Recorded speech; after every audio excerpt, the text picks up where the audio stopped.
మన ప్రభువును రక్షకుడైన యేసుక్రీస్తు నామములో మీ అందరికీ శుభవందనాలు. ఈరోజు ఒక చాలా ప్రత్యేకమైన విషయాన్ని తెలుసుకుందాం. అదేంటంటే రహస్య రాకడ. రహస్య రాకడని ఇంగ్లీష్లో ది ర్యాప్చర్ అంటారు. అసలు చాలా చోట్ల మనం వింటా ఉన్నాం, రహస్య రాకడ అంటూ ఉంటారు. అయితే రహస్య రాకడ అంటే ఏంటి? అసలు అది బైబిల్లో ఉందా అంటే బైబిల్లో రహస్య రాకడ అని ప్రత్యేకించి అక్కడ రాయబడలేదు. కానీ దీని గురించి కొన్ని బైబిల్ గ్రంథాలు మనకి ఈ విధంగా తెలియజేస్తున్నాయి. అసలు రహస్య రాకడ అంటే అర్థం ఏంటంటే, విశ్వాసులైన వారు ఎవరైతే ఉన్నారో, అంటే యేసుక్రీస్తును నమ్మిన వారు లేదంటే దేవుని నమ్మిన వారు ఎవరైతే ఉన్నారో వాళ్ళు ప్రత్యేకంగా మహిమ శరీరంతో వాళ్ళు ఒకానొక సమయంలో, అంటే రెండవ రాకడకు ముందు లేకపోతే రెండవ రాకడ జరిగే సమయంలో వాళ్ళు రహస్యంగా పైకి దేవునితో పాటు హానోకు ఏలియాతో ఉన్నట్టుగా శరీరంతో పాటు వాళ్ళు మహిమాదేహంగా మారిపోయి పరలోకానికి ఎత్తబడే గొప్ప భాగ్యం అనమాట. ఇలాంటి భాగ్యాన్ని దీన్ని ఏమంటారంటే ర్యాప్చర్ అంటారు. విశ్వాసం అనేవారు ఎవరైతే ఉన్నారో వాళ్ళు ఒక్కసారిగా మహిమాదేహంతో మార్చబడి హానోకు ఏలియా ఏ విధంగా అయితే ఒక్కసారిగా లేపబడ్డారో, అదేవిధంగా మనుషులు అనేవాళ్ళు కూడా దేవుడు వచ్చే రెండో రాకడ సమయంలో కానీ దేవుడి యొక్క రెండో రాకడ ముందు కానీ లేపబడేదాన్నే ఒక రహస్య రాకడ అంటారు. దీన్ని ఇంగ్లీష్లో ది ర్యాప్చర్ అంటారు. సో దీని గురించి మనం ఈరోజు ప్రత్యేకంగా కొన్ని విషయాలు తెలుసుకుందాం. మొదటి తెస్సలోనికీయులకు రాసిన పత్రిక 4వ అధ్యాయము 16-17 వచనాలు మనం చూసినట్లయితే వాటిలో ఈ విధంగా రాయబడింది. మనం చదువుకుందాం. ఆర్భాటముతోనూ ప్రధాన దూత శబ్దముతోనూ దేవుని బూరతోనూ పరలోకం నుండి ప్రభువు దిగివచ్చును. క్రీస్తునందుండి మృతులైన వారు మొదట లేతురు.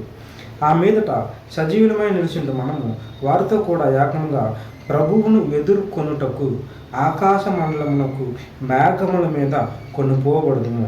కాగా మనము సదాకాలము ప్రభువుతో కూడా ఉందము.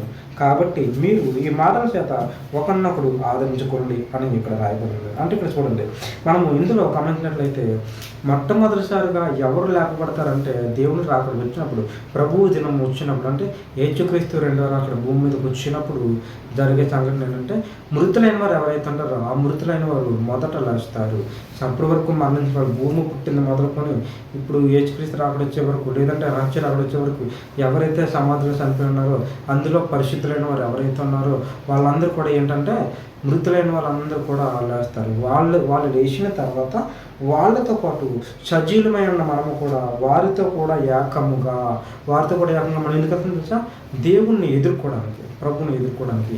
ఇది ఎప్పుడు జరుగుతుందంటే ప్రపంచం అంతమవ్వడానికి ముందు జరిగే గొప్ప భాగ్యం ఇది. మనము ఈ యొక్క రహస్య రాకడలో మనం ఎత్తబడే వాళ్ళం అయితే, ఈ యొక్క ర్యాప్చర్ సమయంలో మనం ఎత్తబడినట్లయితే మనం ఈ లోకంలో అనుభవించాల్సిన శ్రమలు చాలా ఉన్నాయి. ప్రపంచం అంతమైపోయే ముందు మనుషులు భయంకరమైన కరువును అనుభవిస్తారు, భయంకరమైన తెగులను అనుభవిస్తారు. అలాంటి భయంకరమైన జీవితాన్ని జీవిస్తుంటారు. తిండి ఉండదు, నిద్ర ఉండదు, తర్వాత తినడానికి సరైన వసతులు ఉండవు, ఏముండవు. ఇలాంటివన్నీ లేకుండా ప్రజలు ఏమవుతారంటే చాలా ఇబ్బంది పడుతుంటారు.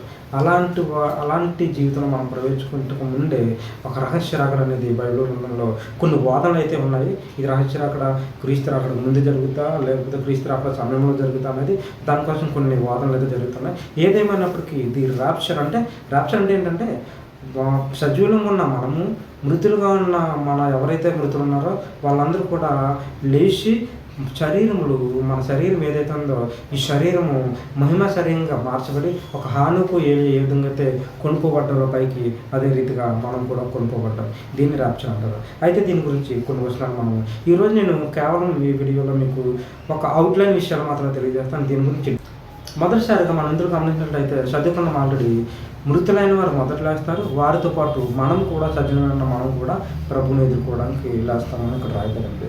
అయితే అదే అధ్యాయంలో చాలామంది అంటుంటారు ఇది రహస్య రాకడ అని అన్నారు కదా, రహస్యంగా జరుగుతా ఎవరికి తెలియకుండా జరుగుతా అంటే దాని గురించి ఒక మాట ఉంటుంది.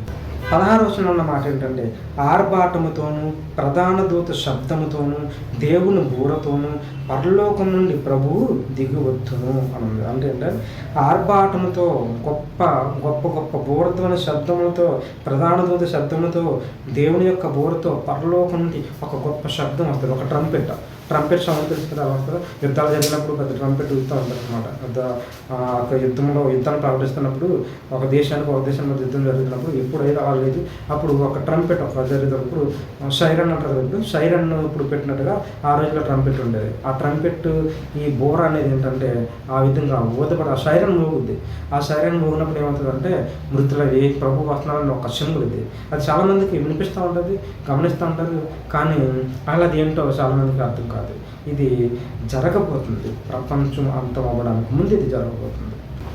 ఇంకొక విషయం ఏంటంటే చాలామంది రహస్య రాకడ పలానా సమయం వస్తుంది, 2028 వస్తుంది, 2029 వస్తుంది, 30 వస్తుంది, 31 వస్తుంది, 2027, 32 అని రకరకాల మాట్లాడుతున్నారు. వీటన్ని కూడా మనం మాట్లాడుకున్నట్లయితే బైబిల్ గ్రంథంలో ముందుగానే మత్తయి సువార్త 24వ అధ్యాయంలో ఈ విధంగా రాయబడింది. ఎందుకంటే ఎప్పుడు వస్తారు ఏంటి అనేది దేవుడు క్లియర్గా ఎగ్జాక్ట్ డేట్, ఎగ్జాక్ట్ టైం అనేది బైబిల్ గ్రంథంలో ఎక్కడ కూడా రాయబడలేదు. కానీ దాని గురించి ఒక మాట అవుతుంది. అదేంటంటే మత్తయి సువార్త 24వ అధ్యాయం 36వ వచనం నుంచి చదువుకుంటాం. అయితే ఆ దినమును గూర్చియు ఆ గడియను గూర్చియు తండ్రి మాత్రమే ఎరుగును, కానీ ఏ మనుషుడైనను పరలోకమందరి దూతలైనను కుమారుడైనను ఎరుగురు. నోవహు దినములు ఎలాగుండెనో మనిషి కుమారుని రాకడియు అలాగే ఉండను. జలప్రళయమునకు ముందటి దినములలో నోవహు ఓడలోకి వెళ్ళిన దినము వరకు వారు తినుచు త్రాగుచు పెండ్లు చేసుకొనొచ్చు పెండ్లు కూర్చుచుండరు. జలప్రళయం వచ్చి అందరినీ కొట్టుకొని పోయే వరకు ఎరుగకపోయి అలాగనే మనిషి కుమారుని రాకడ కూడా ఉండను అని ఇక్కడ రాయబడింది. అంటే దీనికి అర్థం ఏంటంటే ఇంకొక విషయం ఇందులో 42, 43 వచనంలో కావున ఏ దినమును మీ ప్రభు వచ్చినో మీకు తెలియదు కనుక మెలకువగా ఉండడు.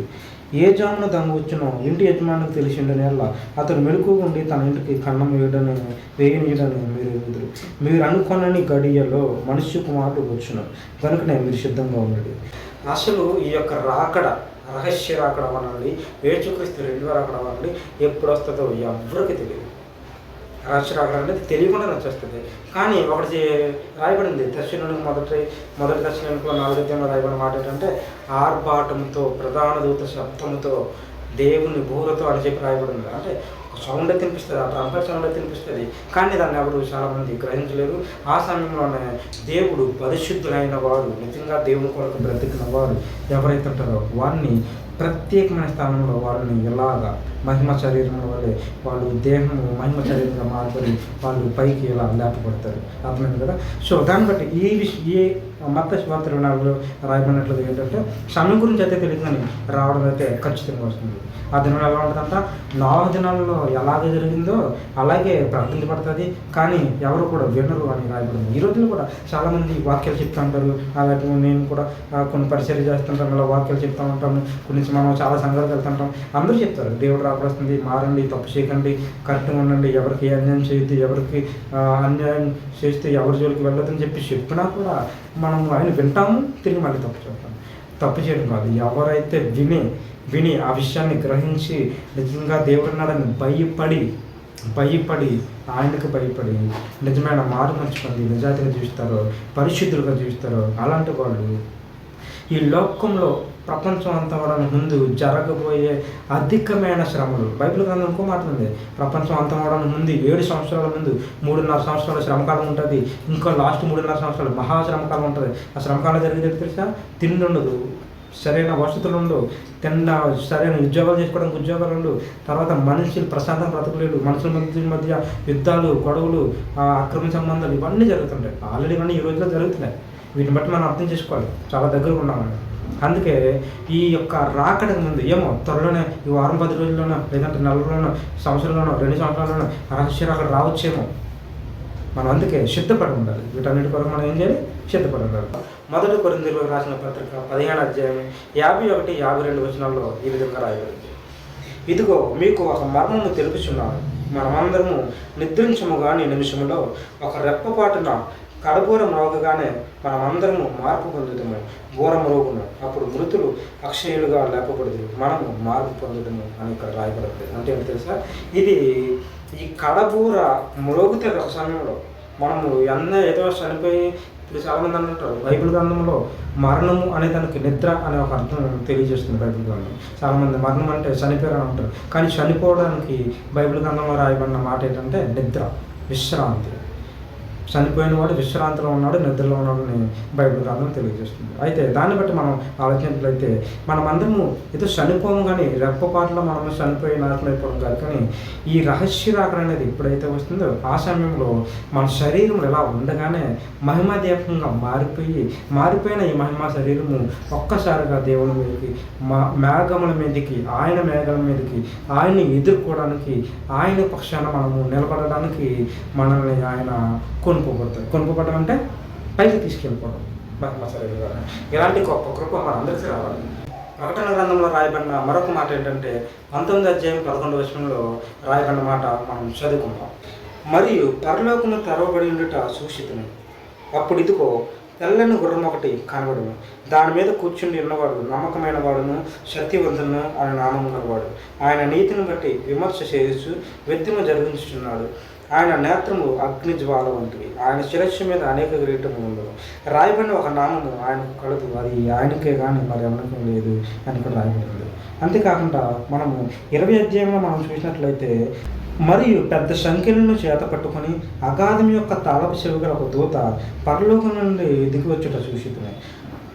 అతడు ఆది సర్పమును అనగా అపవాదియు సాతానును అని ఆ ఘట సర్పమును పట్టుకొని 1000 సంవత్సరములు వాడిని బంధించి అగాధములో పడివేసి ఆ 1000 సంవత్సరములు గడిచే వరకు ఇక జనములను మోచపరచుకున్నట్లు అగాధమును మూసి దానికి ముద్ర వేశాను. అటు పిమ్మట వాడు కొంచెం కాలము విడిచిపెట్టబడవలను. అంతటా సింహాసనంలో చూసితిని. వాటి మీద ఆశీనుడైనవానికి విమర్శ చేయటకు అధికారం ఇవ్వబడును. మరియు క్రూరముఖముకైనను దాని ప్రతిమకైనను నమస్కారం చేయక తమ నొసల యందు కానీ చేతుల యందు కానీ ముద్ర వేయించుకున్న వారిని యేసు విషయమై తాము ఇచ్చిన సాక్ష్యము నిమిత్తము దేవుని వాక్యము నిమిత్తమును శిరక్షాదము చేయబడిన వారి ఆత్మను చూసితిని. వారు బ్రతికిన వారే 1000 సంవత్సరములు క్రీస్తుతో కూడా రాజ్యము చేసివి. ఆ 1000 సంవత్సరములు గడిచే వరకు కలముందుకు బ్రతుకులేదు. ఇది మొదటి పునరుద్ధానము. ఈ మొదటి పునరుద్ధానంలో పాల్గొనేవారు ధన్యులను, పరిశుద్ధులైందురు. ఇటు వారి మీద రెండవ మరణపు అధికారం లేదు. వీరు దేవునికి క్రీస్తుకును యాజకులై క్రీస్తుతో కూడా 1000 సంవత్సరములు రాజ్యములు చేయుదురు అని రాయబడింది. అంటే దీన్ని బట్టి మనం క్లియర్గా మనం అర్థం చేసుకోవాల్సిన విషయం ఏంటంటే, దేవుడు సృష్టిని సృష్టించినప్పుడు మొదటి దినమున దేవుడు సృష్టించినప్పుడు మొదటి దినం నుంచి 6 దినములు దేవుడు సృష్టించగా అసలు 6 దినముల్లో సృష్టించాలి కనుక దేవుడు 6 దినాల్లోనే ఎందుకు సృష్టించాలి అనడానికి ఒక ప్రత్యేకమైన ప్రణాళిక ఉంది. ఈ ప్రణాళికలో 6 దినములు అంటే ఏంటంటే 6000 సంవత్సరాలు. ఈ 6000 సంవత్సరాలు ముగించిన తర్వాతే ఈ ప్రపంచం అనేది అంతమవుతూ ఉంటుంది. అంటే మనిషి సృష్టించింది మొదలుకొని ఆ మనిషి సృష్టించబడిన ఆ సృష్టి నుంచి 6000 సంవత్సరాలు ముగించిపోతే అంతమైతే వచ్చేస్తుంది. కాబట్టి మనము సృష్టించబడిందా మొదలుకొని ఇప్పటి వరకు 6000 సంవత్సరాలకి దగ్గర, అంటే సుమారు మనము 5900 సంవత్సరాలకి దాటిపోయామని చెప్పి కొన్ని వాదనలు అయితే ఉన్నాయి. మనం ఆల్రెడీ ఆ స్టేజ్లో ఉన్నట్టు దానియేలు గ్రంథం 2వ అధ్యాయంలో రాయబడిన ఆ విగ్రహం ద్వారా కానీ, లేదంటే బైబిల్ గ్రంథంలో ఉన్న కాలాన్ని మనం కాలమానాన్ని మనం చూసినట్లయితే ఇవన్నీ మనం క్యాల్కులేట్ చేసుకుంటే మనము 5900 సంవత్సరాలు దాటిపోయి ఉన్నాం. అంటే మనం ప్రపంచం అంతానికి చాలా దగ్గరలో ఉన్నాం. ఈ అంతం దగ్గరలో జరగబోయే విషయం ఏంటంటే 6000 సంవత్సరాలు భూమి అంతమైపోయిన తర్వాత 6 రోజుల్లో దేవుడు 6 దినముల సృష్టిని సృష్టించిన దేవుడు 7వ రోజు విశ్రాంతి తీసుకున్నట్లుగా 6000 సంవత్సరంలో భూమి అంతా భూమిలో ఉన్న జరగాల్సిన కార్యక్రమాలు అన్నీ జరిగిపోయి 6000 సంవత్సరం ఎండింగ్లో భూమి అంతమైపోవడం. అంటే 6000 సంవత్సరంలో కరెక్ట్గా యేసుక్రీస్తు ప్రభు భూమి మీదకి వచ్చి 2వ రాకడలో వచ్చి అప్పుడు భూమిలో నాశనం అయిపోయిన తర్వాత అప్పుడు సాతానుని ప్రకటన గ్రంథం 20లో రాయబడినట్లుగా సాతాన్ని బంధించి అగాధములో 1000 సంవత్సరాలు బంధిస్తారు. ఈ 1000 సంవత్సరాల్లో దేవునితో పాటు ఈ 1000 సంవత్సరాలు ఎవరు బంధిస్తారంటే సాతాన్ని సంబంధించిన అనుచరులని, సాతాన్ని అనుభవిస్తున్నామని వారిని నమ్మబడిస్తున్న వాళ్ళందరినీ కూడా వాళ్ళందరూ బంధించబడతారు. వాళ్ళతో పాటు ఉన్న క్రూరము ఆది సర్పం అయితే ఆది కాండంలో ఉంది చూసావా, ఆది సర్పము మొట్టమొదటిసారిగా ఆదాముని అవనే మోసం చేసిన సర్పం చూసావా, ఆ సర్పము ఘట సర్పం ఏదైతే ఉందో ఆ ఘట సర్పాన్ని దేవుడు బంధించి వాళ్ళ అనుచరులను బంధించి ఆ 1000 సంవత్సరాలు వాళ్ళని బంధించి వాళ్ళ మీద రాజ్యాన్ని ఏళ్ళ అధికారం కేవలం పరిశుద్ధులు మాత్రమే ఉంటుంది. అంటే మనము సాతాను సంబంధులుగా ఉంటామా, లేదంటే దేవునితో పాటు విశ్రాంతి తీసుకుని ఈ 1000 సంవత్సరాలు 1 డే దేవుడు విశ్రాంతి తీసుకున్నాడు కదా 7వ రోజు. అలాగే లాస్ట్ 1000 సంవత్సరాలు మనము విశ్రాంతి తీసుకున్నట్లుగా 6000 సంవత్సరాలు దేవుడు బంధించిన తర్వాత లాస్ట్ 1000 ఇయర్స్లో మనము రాజ్యాన్ని వెళ్ళి మనందరూ ఒక రాజకుమారులాగా ఒక రాజకుమార్తెలాగా సాతాన్ని అగాధంలో బంధించి మనము దేవునితో పాటు జీవించే కృప మనందరికీ వస్తుంది. అలాంటి కృపలో మనం జీవించాలి. ఎందుకంటే అలాంటి కృపలు ఎవరుంటారంటే ర్యాప్చర్లు ఎత్తబడేవాళ్ళు, రహస్య రాకలు ఎత్తబడేవారు, లేదంటే దేవుని నామాన్ని బట్టి దూషించబడి కూడా అనేక నిందలు భరిస్తూ ఉండేవాళ్ళు ఎవరైతే ఉన్నారో వీళ్ళందరూ దేవునితో పాటు ఉండడానికి అవకాశం కలుగుతుంది. రహస్య రాకడ అనేది కరెక్ట్గా రహస్య రాకడ లేదంటే ఇది ర్యాప్చర్ అనేది ఏదో ఉందో రాకడకు ముందు జరగబోతుంది. కాబట్టి దీని గురించి మనము జాగ్రత్త పడి దేవుని సన్నిధిలో ఎప్పుడు వస్తుంది అది కరెక్ట్గా యేసుక్రీస్తు రెండవ రాకడ సమయంలోనే జరుగుతుందా రహస్య రాకడ, లేదంటే ముందే జరుగుతున్నదో అది క్లారిటీ అయితే లేదు. దానిలో చాలా వాదనలు ఉన్నాయి. కాబట్టి రావడం అయితే ఖచ్చితంగా వస్తుంది. కాబట్టి మనము దీన్ని యేసు ప్రభువును మనం ఎదుర్కోవడానికి ఆయనతో మనము మేఘారుడే ఆయన వచ్చినప్పుడు మనము మహిమ శరీరంగా మార్చబడి ఆయన వైపు కొనుక్కోబడినట్లుగా మనమందరం ఏం చేయాలంటే సిద్ధపడి ఉండాలి. ఆ రాకడ కొరకు మనం సిద్ధపడి ఉండాలి. సిద్ధపడితే మనకుండే గొప్ప భాగ్యం ఏంటి తెలుసా? ఆ 1000 సంవత్సరాలు 1000 ఏళ్ళు కూడా అగాధంలో బంధింపబడుతున్న సాతాను గుంపులోకి మనం వెళ్ళకుండా దేవుని గుంపులో పరిశుద్ధుల గుంపులో మనము ఉండేవారుగా ఉంటాం. అట్టి కృప దేవుడు మనందరికీ దయచేయను గాక. దీని తర్వాత ర్యాప్చర్ గురించి complete 1 by 1 step by step నేను కొన్ని వీడియోస్ మీకు ఒకటి అప్లోడ్ చేస్తే మీకు తెలియజేస్తుంటాను. బైబిల్ గ్రంథంలో ఉన్న ప్రపంచం అంతకుముందు ప్రపంచం అంతం అవ్వడానికి లేదంటే బైబిల్ గ్రంథంలో ఉన్న కొన్ని అంత్యకాలపు మర్మాల గురించి ఈ వీడియోలో మీకు తెలియజేయబడతాయి. ఈ యొక్క యూట్యూబ్ ఛానల్ ద్వారా మీకు తెలియజేయబడతాయి. కాబట్టి ప్రతి ఒక్కరు ఈ యొక్క యూట్యూబ్ ఛానల్ని ఇప్పుడే సబ్స్క్రైబ్ చేసుకోండి. అనేక మందికి షేర్ చేయండి. మీరు ఆశీర్వదించబడండి. అనేక మందిని కూడా మీరు ఈ వాక్యముల ద్వారా మీరు ఆశీర్వదించండి. దేవుడు మిమ్మల్ని మీ కుటుంబాన్ని దీవించి ఆశీర్వదించను గాక. ఆమేన్.